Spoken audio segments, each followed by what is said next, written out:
Bonjour très chers amis les scorpions et soyez le bienvenu sur ma chaîne Intuition des Sérines. Voici votre tirage de guidance pour les énergies du mois de mai et j'espère que vous êtes bien. Allez, c'est parti. Il existe deux relations très différentes au travail dans une vie humaine.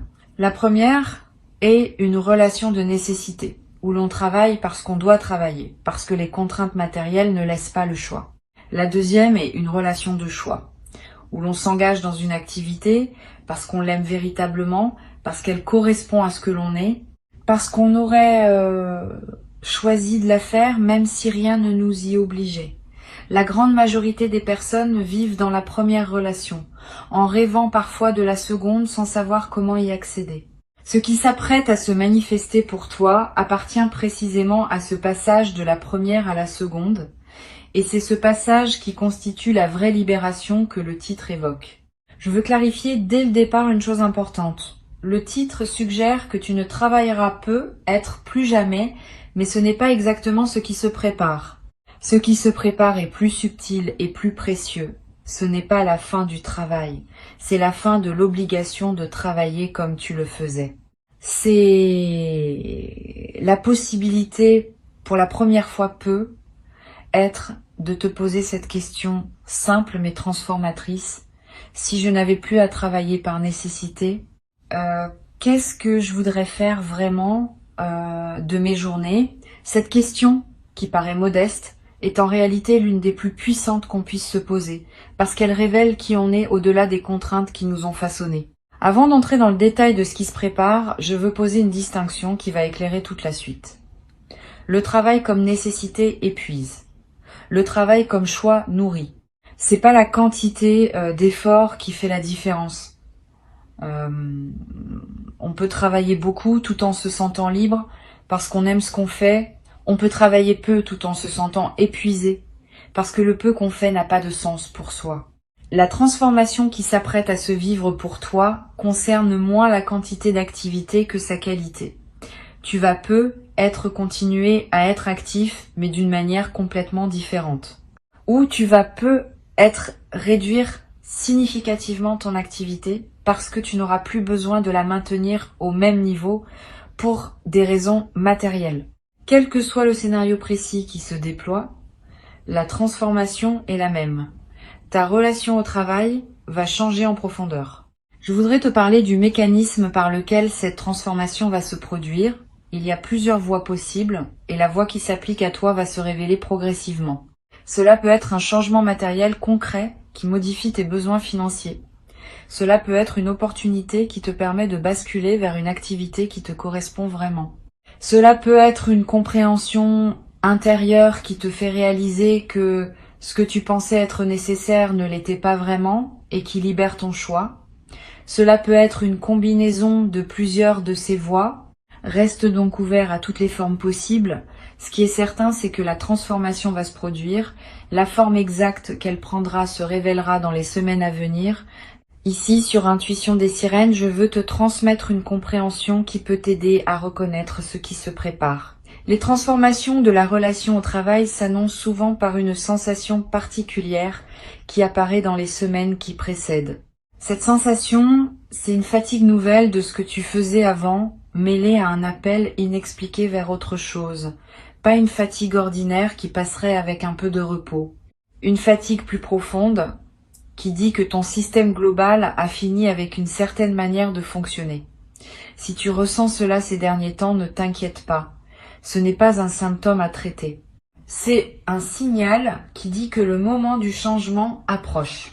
Tu vas être également ressentir, en parallèle de cette fatigue, des élans inexpliqués vers des activités que tu ne pratiquais pas auparavant.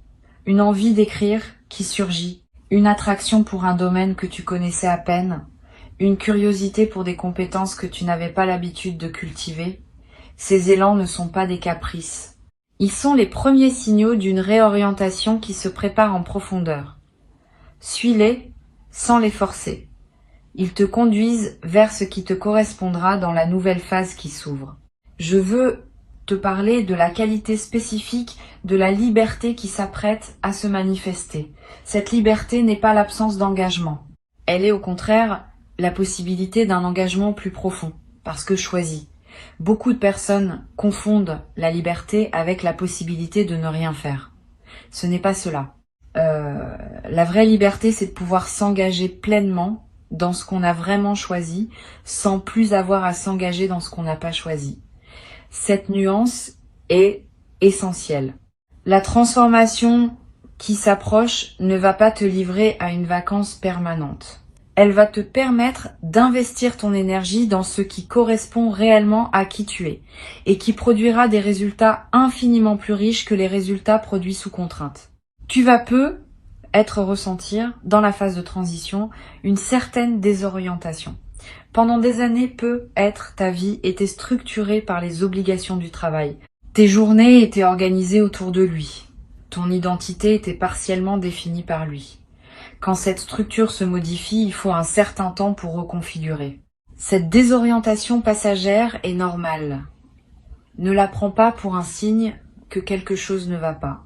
Elle est simplement l'expression du fait que ton système intérieur recompose une nouvelle architecture autour de ta nouvelle situation. Donne-toi quelques semaines pour cette recomposition.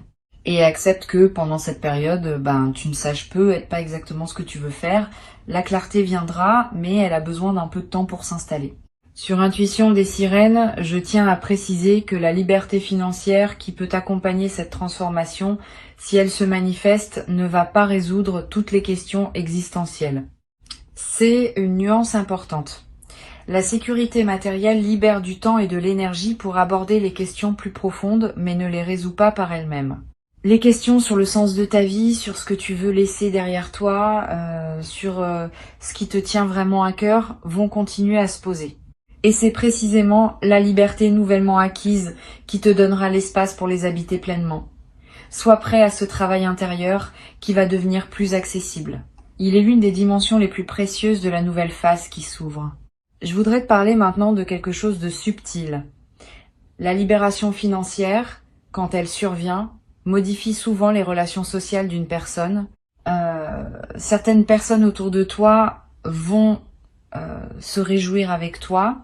D'autres vont avoir des réactions plus complexes. Tu vas recevoir des sollicitations nouvelles, des demandes que tu n'avais pas auparavant, des changements dans la manière dont les autres te perçoivent. Cette transformation du paysage social mérite d'être anticipée pour pouvoir y répondre avec discernement. Tu n'es pas obligé de répondre à toutes les sollicitations. Tu n'es pas obligé de justifier tes choix. La liberté nouvelle inclut aussi celle de poser des limites claires sur la manière dont tu souhaites être traité. Tu vas avoir dans la nouvelle phase l'envie d'aider certaines personnes autour de toi avec ce dont tu disposes désormais. Cette envie est saine si elle vient d'un débordement naturel de générosité. Elle est moins saine si elle vient d'une obligation morale ou d'une culpabilité face à ta nouvelle situation. Distingue ces deux origines. Aider depuis le débordement enrichit toutes les parties impliquées. Aider depuis la culpabilité épuise ton énergie sans vraiment servir l'autre. Permets-toi de garder, au moins dans les premiers temps, l'essentiel de ta nouvelle abondance pour toi-même. Tu pourras, plus tard, dans la sérénité, choisir consciemment ce que tu veux partager et avec qui. Cette progression naturelle vaut mieux qu'une distribution impulsive faite dans l'enthousiasme initial. Je veux te parler d'une dimension importante. La transformation qui s'apprête à se vivre va te confronter à une question que beaucoup de personnes évitent toute leur vie. Qui suis-je vraiment indépendamment de ce que je fais ? Quand on est très occupé par un travail prenant, on peut se définir par ce travail. Quand le travail change ou s'allège, cette définition s'effrite et on doit retrouver une autre manière de se reconnaître. Cette quête de soi est l'une des aventures les plus précieuses qu'une vie humaine puisse offrir. Tu vas y être invité par la nouvelle phase qui s'ouvre. Permets-toi cette quête. Elle peut prendre du temps. Elle peut comporter des moments d'incertitude. Mais elle débouche, quand on la mène avec sincérité, sur une connaissance de soi profondément libératrice. Tu vas être également découvrir, à travers cette transition, des passions que tu avais oubliées. Pendant les phases où le travail occupait l'essentiel de ton énergie, certaines parties de toi se sont mises en sommeil, des envies de créer, des goûts pour certaines activités. Des sensibilités à certains sujets, toutes ces dimensions endormies vont commencer à se réveiller maintenant que l'espace existe pour elles. Tu vas peut-être te surprendre à te passionner pour quelque chose que tu avais aimé dans ta jeunesse mais que tu avais abandonné. Cette redécouverte est l'un des cadeaux les plus joyeux des transformations, comme celle qui s'approche. Sur Intuition des sirènes, j'aime souligner que la liberté qui s'ouvre n'est pas seulement un cadeau pour toi, elle peut aussi devenir un cadeau pour les autres. Une personne qui a trouvé sa juste place dans sa vie devient une présence différente pour son entourage, plus disponible, plus attentive, plus capable de soutenir véritablement les personnes qui ont besoin de soutien. Tu vas être découvrir dans cette nouvelle phase que tu peux jouer un rôle pour des proches que tu ne pouvais pas pleinement jouer auparavant parce que ton temps et ton énergie étaient absorbés par d'autres choses. Cette nouvelle qualité de présence offerte aux autres est l'une des dimensions les plus enrichissantes de la libération. Tu vas être également remarqué à mesure que la transformation se déploie, que ton corps répond positivement. Le travail prenant laisse souvent des traces dans le corps. Tension chronique, sommeil dégradé, énergie irrégulière. Quand ces pressions diminuent, le corps peut se réparer. Tu vas ressentir une vitalité nouvelle, un sommeil de meilleure qualité, une digestion plus régulière. Toutes ces améliorations corporelles sont des signaux que ta nouvelle situation te convient mieux que l'ancienne. Honore ton corps qui te le dit. Prends soin de lui. Donne-lui les conditions dont il a besoin pour profiter pleinement de la transformation. Je voudrais te parler du rôle particulier que peut jouer la nature dans cette nouvelle phase. Tu vas ressentir une attraction nouvelle pour les espaces naturels, le besoin de marcher dans une forêt, de passer du temps près d'un cours d'eau, de respirer l'air d'un endroit dégagé. Cette attraction n'est pas anecdotique. Elle reflète un besoin profond de se reconnecter à un rythme plus organique que celui imposé par les structures du travail. La nature offre un cadre dans lequel les questions existentielles peuvent se déposer naturellement, sans être forcées. Donne-toi ces moments dans la nature autant que possible. Ils vont accompagner et accélérer ton intégration de la nouvelle phase. Tu vas être également développé dans cette nouvelle disponibilité une qualité de relation autant que tu n'avais pas connue depuis longtemps. Le temps des journées contraintes par le travail a une qualité particulière, souvent comprimée. Le temps des journées libérées a une autre qualité, plus dilatée, plus ample. Tu vas redécouvrir le plaisir de ne pas avoir à se presser, de pouvoir prendre 1 heure pour faire quelque chose qui aurait pris 15 minutes auparavant, de savourer un repas sans regarder l'horloge, de parler avec quelqu'un sans calculer le temps disponible. Cette dilatation du temps vécu est l'un des cadeaux les plus discrets mais les plus précieux de la nouvelle situation. Une chose importante que je veux te transmettre, la transformation qui s'apprête à se vivre ne va pas faire disparaître toutes les questions de la vie. Tu auras toujours des décisions à prendre, des choix à faire, des relations à entretenir, des projets à mener. Mais tu vas pouvoir aborder tout cela depuis une base différente. Une base de sécurité plutôt que d'urgence. Une base de choix plutôt que de contrainte. Une base d'abondance plutôt que de manque. Cette différence de base change tout dans la qualité avec laquelle on aborde les défis ordinaires de la vie. Les mêmes situations, traitées depuis cette nouvelle base, deviennent infiniment plus simples à naviguer. Je veux te parler de la sagesse particulière qui peut se développer dans la nouvelle phase.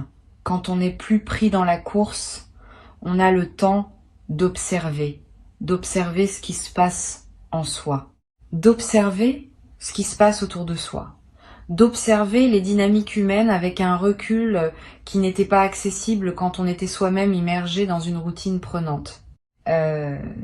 Cette qualité d'observation produit dans la durée une sagesse pratique précieuse. Tu vas développer cette sagesse à travers ce que tu vis et elle deviendra une ressource que tu pourras mettre au service de toi-même et des autres. Beaucoup de personnes que tu côtoies vont commencer à venir te voir pour parler de leurs propres questions parce qu'elles vont sentir cette qualité de présence et de discernement que tu auras développée. Sur cette chaîne, j'observe que les personnes qui vivent une libération de cette qualité développent souvent un nouveau rapport à ce qu'elles consomment. Pas seulement matériellement, aussi médiatiquement, socialement, intellectuellement. Tu vas peu commencer à devenir plus sélectif dans ce que tu lis, ce que tu regardes, les conversations dans lesquelles tu t'engages. Cette sélectivité accrue n'est pas du repli. Elle est l'expression d'une nouvelle conscience de la valeur de ton attention. Quand on a moins de pression temporelle, on peut s'autoriser à choisir plus consciemment ce qui mérite cette attention. Et ces choix plus conscients enrichissent considérablement la qualité de tes journées. Tu vas également découvrir dans cette nouvelle phase le plaisir d'apprendre des choses nouvelles. Beaucoup de personnes cessent d'apprendre activement après leurs études formelles parce que les exigences du travail absorbent leur énergie. Quand cette absorption diminue, l'envie d'apprendre peut renaître. Tu vas te surprendre à étudier un domaine qui te fascine, à apprendre une langue qui t'attire, à explorer un art que tu admirais sans oser le pratiquer. Cette renaissance de la capacité d'apprentissage est l'un des cadeaux les plus stimulants de la libération. Elle te garde vivant intellectuellement et elle ouvre des perspectives qui peuvent enrichir durablement ta vie. Je voudrais te parler d'une dimension à laquelle on pense rarement. La nouvelle phase qui s'ouvre va te permettre de redéfinir ta relation à la réussite. Pendant les phases dominées par le travail contraint, on peut se mesurer à des critères de réussite imposés par les structures dans lesquelles on évolue. Quand ces structures s'éloignent, on peut commencer à se demander quelle est sa propre définition de la réussite. Cette redéfinition est précieuse. Elle te permet de vivre selon tes critères propres, qui correspondent à ce que tu es vraiment, plutôt que selon des critères extérieurs qui ne te correspondaient être qu'imparfaitement. Beaucoup de personnes traversent toute leur vie sans jamais faire ce travail de redéfinition. Tu vas pouvoir le faire dans la nouvelle phase qui s'ouvre. Tu vas être également développé à travers cette transition une nouvelle capacité à apprécier les choses simples. Quand on a moins de pression, on remarque davantage ce qui est déjà là. Le goût d'un café, la lumière d'un matin, la voix d'un proche, le bruit de la pluie. Toutes ces choses simples qu'on traverse souvent sans les voir vraiment vont prendre une saveur que tu n'avais être pas connue depuis longtemps. Cette capacité d'apprécier le simple est l'un des marqueurs les plus fiables d'une vie réussie au sens profond. Beaucoup de personnes courent toute leur vie après des grandes choses sans jamais pleinement habiter les petites. Tu vas pouvoir équilibrer cela dans la nouvelle phase. Je voudrais te parler également du rôle de la créativité qui peut s'épanouir dans cette nouvelle disponibilité. Tu être en toi des capacités créatives que tu n'as pas pleinement développées par manque de temps. La nouvelle phase peut te permettre de leur donner enfin l'espace dont elles ont besoin. Tu vas te lancer dans l'écriture, dans la peinture, dans la musique, dans le bricolage, dans le jardinage, dans la cuisine élaborée, dans des projets que tu remettais à plus tard depuis longtemps. Cette créativité épanouie va te nourrir d'une manière inattendue. Elle te connecte à des dimensions de toi-même que la routine professionnelle masquait et elle ouvre des perspectives qui peuvent enrichir bien des aspects de ta vie. Tu vas être également développé dans la nouvelle phase une qualité particulière de présence aux personnes proches. Quand on n'est plus accaparé par les exigences professionnelles, on peut être présent autrement à ses proches, plus pleinement, plus patiemment, avec plus de disponibilité réelle. Cette transformation de ta présence dans tes relations va probablement les enrichir significativement. Les conversations vont être plus profondes, les moments partagés plus savoureux, les liens plus solides. Cette amélioration relationnelle est l'un des bénéfices les plus durables de la libération qui s'opère. Sur cette chaîne, je tiens à préciser que cette nouvelle phase n'est pas une retraite forcée d'oisiveté. Elle est au contraire l'invitation à une vie plus active dans le sens noble du terme. Active au sens de pleinement vécu, pleinement choisi, pleinement habité. Tu peux choisir dans cette nouvelle phase de continuer à exercer une activité, mais selon tes termes propres. Tu peux choisir de réduire ton activité significativement et d'investir le temps libéré dans des projets personnels. Tu peux choisir de te consacrer à des causes qui te tiennent à cœur. Toutes ces options restent ouvertes. Ce qui change, c'est que ce sont désormais tes choix, pas tes obligations. Je voudrais te parler du temps qu'il faut prévoir pour intégrer pleinement la transformation. Les premières semaines après le basculement principal vont être marquées par une certaine euphorie mêlée à des questionnements. Les semaines suivantes vont voir une stabilisation progressive où tu commences à habiter ta nouvelle réalité. Les mois qui suivent vont permettre une exploration plus approfondie des possibilités qui s'ouvrent. Et c'est généralement après une année environ que la nouvelle vie prend pleinement sa forme stable. Sois patient avec ce processus. Ne précipite pas l'installation dans des routines nouvelles trop tôt. Laisse-toi le temps d'explorer avant de fixer. Pour conclure cette transmission, je veux te dire que ce qui s'apprête à se manifester pour toi représente une véritable bascule de vie, pas seulement un changement de circonstances. Une transformation de la qualité avec laquelle tu habites ta propre existence. Avant de te quitter pleinement, je voudrais te transmettre encore plusieurs perspectives qui peuvent enrichir ta préparation à cette nouvelle phase. La première concerne la qualité de matin que tu vas commencer à connaître. Les matins des journées contraintes par le travail ont souvent une qualité particulière, marquée par la nécessité de se préparer rapidement à une journée déjà programmée. Les matins des journées libérées ont une autre qualité, plus ouverte, plus disponible, plus contemplative. Tu vas redécouvrir le plaisir de prendre ton petit déjeuner sans urgence. De regarder la lumière du matin sans avoir à te presser. De commencer la journée par une activité que tu choisis vraiment. Cette qualité de matin retrouvée est l'une des transformations les plus simples mais les plus joyeuses de la nouvelle phase. Une deuxième perspective importante. Tu vas peut-être ressentir dans les premières semaines une certaine étrangeté face à l'absence de pression habituelle. Cette étrangeté n'est pas un signe que quelque chose ne va pas.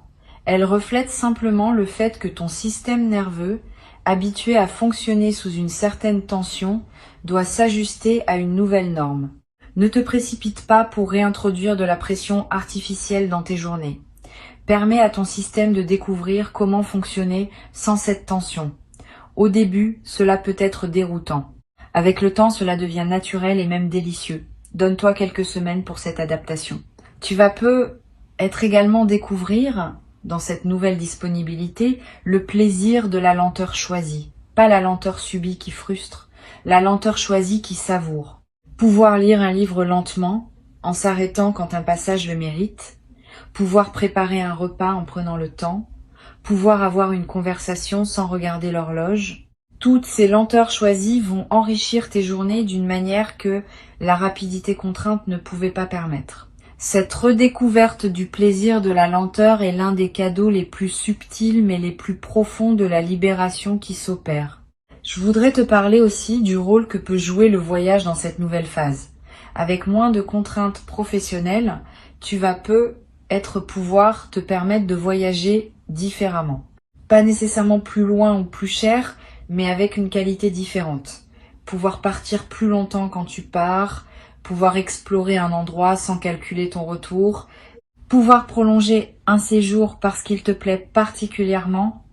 Ces nouvelles possibilités de voyage vont enrichir tes expériences. Et même si tu choisis de voyager peu, le simple fait de savoir que tu peux le faire si tu le veux est en soi libérateur. Tu vas être également remarqué une transformation dans la qualité de ta lecture, si tu lis. Quand on lit dans les interstices d'une vie chargée, on lit souvent superficiellement, en cherchant les informations utiles plus que la profondeur. Quand on lit dans une vie qui dispose de temps, on peut lire vraiment, s'attarder sur les passages qui résonnent, réfléchir aux idées rencontrées. Laisser un livre déposer ses effets pendant plusieurs jours avant de passer au suivant. Cette qualité de lecture approfondie est l'un des plaisirs intellectuels les plus nourrissants qui soient. Tu vas peut-être la redécouvrir dans la nouvelle phase et tu vas constater à quel point elle peut transformer ta pensée et ta sensibilité. Une dimension importante à laquelle tu peux être attentif concerne ton rapport à ton corps dans cette nouvelle phase. Avec plus de temps disponible, tu vas peut-être pouvoir prendre soin de ton corps autrement. bouger plus régulièrement, te nourrir avec plus d'attention, dormir selon tes besoins réels, pratiquer des activités physiques qui te font plaisir. Tous ces soins corporels qui demandaient des arbitrages difficiles dans une vie chargée deviennent accessibles. Et le bénéfice est considérable. Un corps mieux soigné fonctionne mieux, et ce meilleur fonctionnement enrichit tous les autres aspects de ta vie. Tu vas également être développé dans cette nouvelle phase une relation différente à la solitude. Avec moins d'obligations sociales contraintes par le travail, tu vas avoir plus de moments de solitude. Cette solitude peut être délicieuse quand elle est habitée pleinement. Tu vas découvrir le plaisir d'être avec toi-même, de penser librement, de ne rien avoir à faire pendant un moment, de simplement exister. Cette qualité de solitude habitée est l'une des dimensions les plus profondes que la nouvelle phase peut offrir. Beaucoup de personnes ne connaissent jamais vraiment cette solitude apaisée. Tu vas pouvoir la cultiver. Je voudrais te parler aussi du rôle que peut jouer la générosité dans la durée. Quand on se sent en sécurité matérielle, on peut être généreux d'une manière différente que quand on est en lutte. Cette générosité ne se mesure pas seulement en argent donné. Elle se manifeste dans le temps offert aux autres, dans l'attention donnée, dans l'écoute proposée, dans les coups de main qui demandent du temps que tu n'avais pas auparavant. Cette générosité élargie va te rapprocher de personnes qui apprécieront ta nouvelle disponibilité. Et elle va enrichir ta propre vie d'un sentiment de contribution qui dépasse la simple satisfaction personnelle. Tu vas être également ressentir l'envie, à un moment, de t'engager dans une cause qui te tient à cœur, une association, un projet collectif, un effort de transmission auprès de personnes plus jeunes. Cet engagement bénévole, fait depuis une position de liberté financière, peut devenir l'une des dimensions les plus satisfaisantes de la nouvelle phase. Tu donnes ce que tu as à offrir, sans avoir besoin de rétribution, ce qui change la qualité de ton engagement. Tu n'es pas dans une relation d'employé, tu es dans une relation de contributeur, et cette différence transforme tout dans la qualité de ce que tu peux offrir. Je voudrais ajouter une perspective sur le rôle que peut jouer la transmission dans la nouvelle phase. Avec l'expérience accumulée à travers les années de travail contraint, tu portes des compétences, des connaissances, des sagesses qui peuvent être transmises. Tu vas ressentir l'envie à un moment de partager ce que tu as appris avec d'autres personnes qui pourraient en bénéficier. Cette transmission peut prendre des formes diverses. Un mentorat informel, l'écriture de tes réflexions, des conversations approfondies avec des personnes plus jeunes. Toutes ces formes de transmission ajoutent du sens à ta vie quotidienne et elles assurent que ce que tu as appris ne se perd pas avec toi. Une dimension à laquelle je veux te rendre attentif concerne la qualité de ton sommeil dans la nouvelle phase. Avec moins de stress, ton sommeil va probablement s'améliorer. Tu vas faire des rêves plus présents, plus narratifs, plus chargés de sens. Ces rêves enrichis sont l'une des manifestations de la libération qui se traduit jusque dans tes nuits.